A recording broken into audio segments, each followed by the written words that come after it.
Hello guys, welcome back to our channel review by Suraj Rajput. तो आज हम जिस मूवी का रिव्यू करने वाले हैं वो है आवारापन 2, जो 14 अगस्त को रिलीज़ हो चुकी है और हमने देख लिया। तो चलिए बात करते हैं कि कैसी है मूवी। सबसे पहले फिल्म की स्टार कास्ट की बात करें, इसमें दो चेहरे हैं, जो इमरान हाशमी और दिशा पटानी का है विलन के तौर पे। शबाना आज़मी को मेन लीड विलन के तौर पे दिखाया गया है। अगर आवारापन 2 की बात करें तो आवारापन जो 2007 में आई थी, ये उसी के आगे कहानी कंटिन्यू करती है, उसी को सीक्वल बताया गया है। इस फिल्म के डायरेक्टर कक्कड़ साहब हैं। उस फिल्म का जो 2007 में आई थी उसको मोहित सूरी ने डायरेक्ट किया था। तो आपको मोहित सूरी और कक्कड़ का कहीं ना कहीं डिफरेंस लगेगा टच का, क्योंकि 2014 में जो मूवी आई थी वो एक रोमांटिक मूवी थी। मतलब इमरान हाशमी का टच था उसके अंदर। इमरान हाशमी का टच है, जो इमरान हाशमी मूवी देखते हैं उन्हें पता है कि वो इमरान हाशमी की मूवी कैसी होती है। लेकिन ये अभी जो 2026 में रिलीज़ हुई है आवारापन 2, ये बिल्कुल भी अलग मूवी है। इसके अंदर कोई रोमांस नहीं है, क्योंकि इमरान हाशमी का कोई भी वल्गर सीन नहीं है आपको।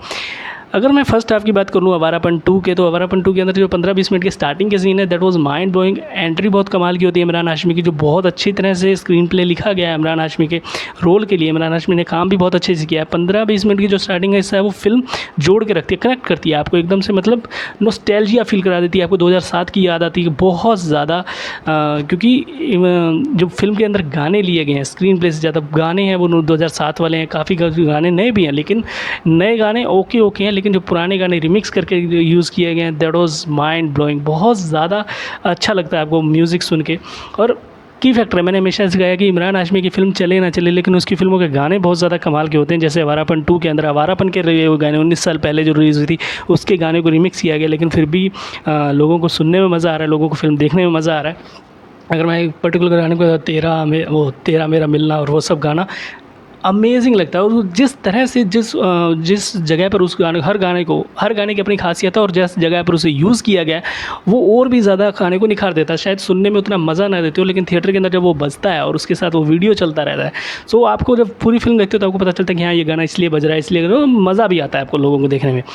तो इमरान हाशमी का कैरेक्टर जो है वो एक डायरेक्शन लेस है, क्योंकि 2007 के अंदर उसकी जो गर्लफ्रेंड थी वो मर जाती है, आलिया। अब इस फिल्म के अंदर उसे एक बच्ची मिलती है जिसको अनाथ आश्रम में दे देता है, और उसका नाम भी आलिया रख देता है। अब उसका सीन इतना हो जाता है, उसके बाद जो इमरान हाशमी का कैरेक्टर है वो फर्स्ट हाफ तक सिर्फ यही है कि भाई वो डायरेक्शन लेस, उसे नहीं पता, वो जीने के लिए एक नई वजह ढूंढ रहा है, उसे क्यों जीना है उसे नहीं समझ में आ रहा, बस ठीक है इधर उधर घूम रहा है। जैसा कि ट्रेलर के अंदर आपने किसी न किसी गाने के अंदर देखा होगा, वो सारा वो कुर्ते पजामे वाला सीन है उसका, वो सब उसका ये कि डायरेक्शन लेस है, वो उसे कुछ नहीं समझ में आ रहा। बट अचानक से ऐसा क्या हो जाता है कि वो सारी कहानी जो बैंकॉक शिफ्ट हो जाती है। इसे बैंकॉक बुलाया जाता है और ये बैंकॉक जाके सबको मार रहा है। क्यों मार रहा है, गुंडों के पीछे ये क्यों पड़ गया है, दिशा पटानी का जो कैरेक्टर है वो इसके साथ कैसे इन्वॉल्व है, दिशा पटानी का बैकग्राउंड क्या है, अब दिशा पटानी का जो सीन दिखाया गया था ट्रेलर के अंदर, वो एक म्यूज़िक लवर है, उसे म्यूज़िक पसंद है, लेकिन उसका बैकग्राउंड क्या है ये इस फिल्म के अंदर दिखाया गया, क्योंकि ट्रेलर के अंदर नहीं दिखाया गया कि भाई एग्जैक्ट गुंडों का बिजनेस क्या है, विलन्स क्या काम करते हैं, जिस वजह से शिवम पंडित का जो कैरेक्टर है वो उनके पीछे पड़ जाता है। अब ये क्योंकि मैं रिवील नहीं करूँगा, क्योंकि ट्रेलर में नहीं दिखाया गया था, सो इसे हम सस्पेंस ही रखेंगे। शबाना आज़मी का जो कैरेक्टर है, वो शबाना आज़मी का कैरेक्टर बस आया गया ओके, लेकिन जितना भी था बहुत अच्छा था, उन्होंने काम बहुत अच्छा किया। बस वो डायलॉग बाजी करने के लिए आती हैं और कुछ भी नहीं है। मैंने ट्रेलर में बोला था कि भाई एक लेडी विलन के सामने आप क्या ही कर लोगे, उसे आप पंचेस नहीं मार सकते, उसके फाइट सीक्वेंस नहीं साइन कर सकते, आप कुछ नहीं कर सकते, गोली मार सकते हो या फिर ठीक है वो खुद को शॉट कर सकती है, गन शॉट मार लेगी तो ओके है, लेकिन आप नहीं मार सकते। कितना ही मार लोगे तो हीरो ही विलन हो जाएगा अगर बहुत ज़्यादा मारेगा तो। विलन के तौर पे मैं कहूँगा पूरन गब्बी नाम का जो नया कैरेक्टर इंट्रोड्यूस किया गया इस फिल्म से, लेकिन इसके बारे में बताऊँगा कि उन्होंने पहले भी फिल्मों में काम किया है। पूरन गब्बी का जो कैरेक्टर है वो शबाना आज़मी के कैरेक्टर से ज़्यादा इन्फ्लुएंस मुझे लगा, क्योंकि उसका ज़्यादा विलन के तौर पर जितना पागल उसे दिखाया गया कि भाई वो कभी भी किसी को भी मार सकता है, कुछ भी बात गुस्सा आ सकता है, और ही हैज़ नो कंट्रोल। उसका ना तो उस पर खुद का कंट्रोल ना किसी और का उस पर कंट्रोल है, तो कुछ भी मार सकता है, किसी को भी मार सकता है, किसी भी बात में मार सकता है। वो इतना पागल दिखाया गया है।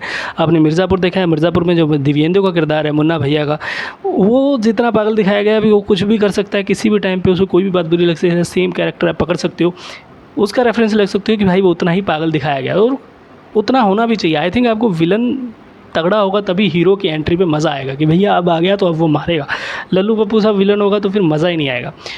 अगर आवारापन 2 की बात करें तो बहुत ज़्यादा कमाल की फ़िल्म है यार। मतलब अगर मैं अपनी बात करूँ तो मैंने जब ऑनलाइन टिकट्स बुक की थी तब मैंने देखा था कि भाई बँटवारा के अंदर, जहाँ पर बँटवारा 94% जो कि आज ही रिलीज़ हुई है सनी देओल के साथ, वो उसकी अगर 10-15 सीटें हुई थी तो इसके अंदर ऑलमोस्ट हाफ थिएटर फुल थे, और जिस थिएटर में मैं गया था उसके अंदर हाफ से ज़्यादा थिएटर सीटें बुक थी आवारापन की। बँटवारा 1947 देखने में भी लोग बाद में जाए हैं जैसे भी है, लेकिन आज ये हाउसफुल था शो। मतलब ज़रूरत से ज़्यादा, आधी से ज़्यादा सीटें भरी हुई थी। सो ये कह सकते हैं कि भी हाउसफुल था, क्योंकि उसके बाद नहीं था, क्योंकि 2-4 सीटें खाली हैं तो उसमें कोई प्रॉब्लम नहीं। आवारापन 2 आवारापन की स्टोरी को आगे लेके वो चलता है, जिस तरह के ट्रेलर के अंदर दिखाया गया था। इसके गाने इसको ज़्यादा कनेक्ट करते हैं, लोग इससे फील कर सकते हैं। डार्क एक्शन सीक्वेंस मूवी है यार, मतलब एक्शन इतने ज़बरदस्त दिखाए गए हैं। आपके जो डायलॉग हैं कि भाई किसी की ज़िंदगी बचाने के लिए वो किसी भी हद तक जा सकता है, और वो उसे हद तक क्रॉस करता है। इमरान हाशमी जो कैरेक्टर है शिवम पंडित, वो हर उस हद को क्रॉस करता है किसी की जान बचाने के लिए। अब वो किसी की कौन है जिसकी जान बचाने के लिए वो खुद की जान को दाव पे लगाने वाला है, ये तो आपको जब फिल्म देखेंगे तभी पता चलेगा। अगर मैं इस बात की वो तो बहुत ज़्यादा स्टोरी नहीं है, एक्शन सीक्वेंस है, ज़्यादा एक्शंस भर भर के दिए गए हैं आपको, कहीं भी लैक ऑफ एक्शन नहीं दिखेगा किसी भी जगह पर। हाँ, विलन ओके है, कहानी में आप कह सकते हो कि यार उतनी नहीं है। जो स्टार्टिंग का सीन है और एंडिंग का सीन बहुत ज़्यादा कमाल का है।